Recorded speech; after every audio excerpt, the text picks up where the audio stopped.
And నేను first trailer చూసినప్పుడు నాకు మమిత చాలా చాలా నచ్చింది. I thought like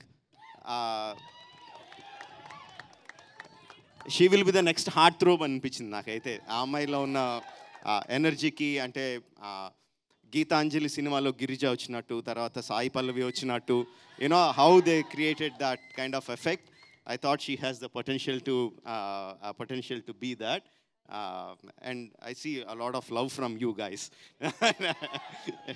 All the best. Sachin, again trailer lo chusinapudu I thought Sachin ke okay baane unnadu anukunnanu, but cinema lo chusinapudu matram like every expression of his, యాక్చువల్గా అయితే real లైఫ్లో అలాంటి character కనపడితే డెప్ మీద ఒకటి కొట్టాలనిపిస్తుంది. ఏదో పని చేయరా, సరిగ్గా పని చేయరా, ఫస్ట్ నీ ఏదో తాగుడు నువ్వు అని అనిపిస్తుంది. బట్ అలాంటి క్యారెక్టర్స్ మనకు కనిపిస్తూనే ఉంటాయి చుట్టూ. అలా డైరెక్షన్ లేకుండా వెళ్ళి వెళ్ళి వెళ్ళి వెళ్ళి ఒక కరెక్ట్ డైరెక్షన్లో పడి వృద్ధిలోకి వచ్చేవాళ్ళు చాలామంది కనిపిస్తూ ఉంటారు. అలాంటి క్యారెక్టర్ని సెలెక్ట్ చేసుకున్నాడు, చాలా బాగా పర్ఫామ్ చేశాడు. నాకు తన దాంట్లో నచ్చిన బెస్ట్ ఎక్స్ప్రెషన్ ఆ చివరిన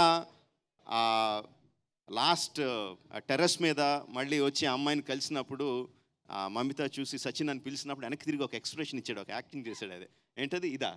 what is that? Come here, show me that. What is that? ఏంటి that? What is the meaning of that? Hi. But it doesn't look like hi. You know, Because of you are having something in your hand. Okay. yeah, peanuts. Okay. అంటే అప్పటి వరకు ఆ అమ్మాయి కోసం అంత తప్పించిపోయి అంత ప్రేమలో ఉన్నవాడు వెనక్కి తిరిగి ఆ ఫుల్ యాటిట్యూడ్తో ఇలా తిరిగి ఇలా అంటే థియేటర్ దద్దరిల్లిపోయింది. ఏనా నాకు జనాలు ఎంత అప్రిషియేట్ చేశారంటే దానికి, అరే మేము ఇంత కష్టపడి యాక్షన్ సీన్స్ అవన్నీ తీసి ఎంత కష్టపడుతున్నాం, ఆ విజిల్స్ క్లాప్స్ రావడానికి, ఈ కుర్రగోతులోడు ఒక యాక్టింగ్తో ఒక చిన్న పర్ఫార్మెన్స్తో కొట్టేస్తున్నాడు అని. It's okay. It doesn't matter even if you don't understand what I'm saying.